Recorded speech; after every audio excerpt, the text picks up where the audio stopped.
I would like to just ask a question. The policies were nefarious and intentional in segregating housing because, as you point out in your book, housing is sort of the gateway to all the other disenfranchisement. And so I guess the question that I have is about what that. You said that one of the ways that we resolve this is by fixing the textbooks and having people sort of acknowledge what the history is so that we can have that as a starting point for fixing it. But I think the question I have is how do you get to that acknowledgement when the effort was intentional because it upholds so many other myths? So if black people aren't poor because they're just not working hard enough, then maybe they are working as hard as everybody else, and you, the other, you're not rich because you're so much smarter than everybody else. You're wealthy because of these policies. How do you start? I mean, you have to undo a whole bunch of myths that take down a whole bunch of structures in the minds of even good and liberal and honest white people in this country, that folks aren't really, I don't know that folks are really ready to do that. And so I'm curious about how we start having this conversation. It's not about blame at all.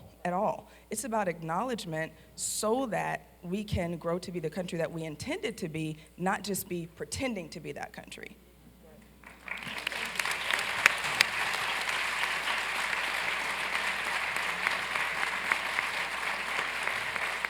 So that's such a beautiful question because I think it gets right at the heart of things, because I think like there's a kind of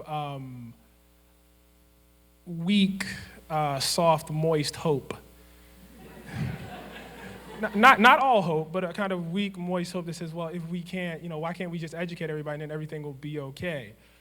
But that begs, why was it forgotten in the first place? Why do we keep forgetting? Why do we have to, why are we, some 150 years plus removed from the Civil War and still having to deal with that myth? Why did it take a terrorist attack to get a Confederate flag down? You get into all of these other things, and what you begin to realize is that these lies, these myths, are not side courses. They're not, branches. They're central to the American idea, and to acknowledge them assaults in some really, really profound way the narrative that I think a lot of Americans have. How can you have these theories of American exceptionalism when you understand that, just to speak broadly here, that, all of that exceptionalism was actually built on the torture and the plunder and the destruction, of human beings? How do you maintain that?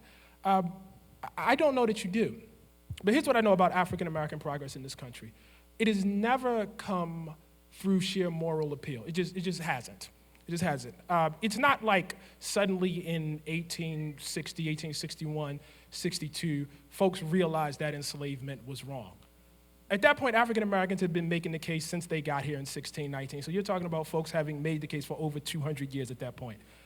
It's not as though, all praise to Martin Luther King and the activists of that period, but it's not as though they were that much more dynamic than the activists that came before them. I mean no disrespect to them. In fact, to the contrary, I mean to honor all the folks that came before them.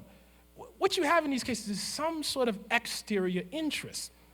And so in the case of enslavement, literally the country was threatened with destruction. If the country allows the South to leave, then who knows who can leave next? You don't have an American in that case. And so it became true that in order to maintain union, you had to destroy enslavement. Civil rights movement, pretty much the same thing. You have the exterior threat of the Cold War.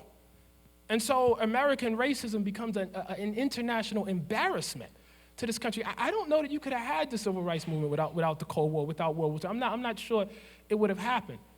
What that means is that it's the responsibility of those who know, those who, push, those who want this country to move away, from myth to actual history, not to sit at home, and be lazy and say, well, it'll never happen.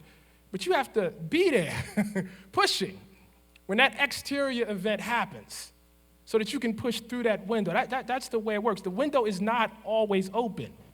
But if nobody's pushing, then once the window opens, there'll be no chance to go through. That's a bit disconcerting because it means that it's not totally all up to us. But that's really the fate of being a minority in a country like this. That's the situation we're in. And so I think what that allows for is action, actually doing something, but at the same time a kind of realistic action, that doesn't, because I think a lot of times what happens when people get into this sort of place of moist hope, weak hope, when things don't go the way they think, they go into despair. So Donald Trump gets elected and people say, I give up. I'm moving to Canada, I'm going wherever. You know what I mean? Which is, Donald Trump is nothing compared to the long history of things that African Americans in this country have actually had to endure and keep enduring.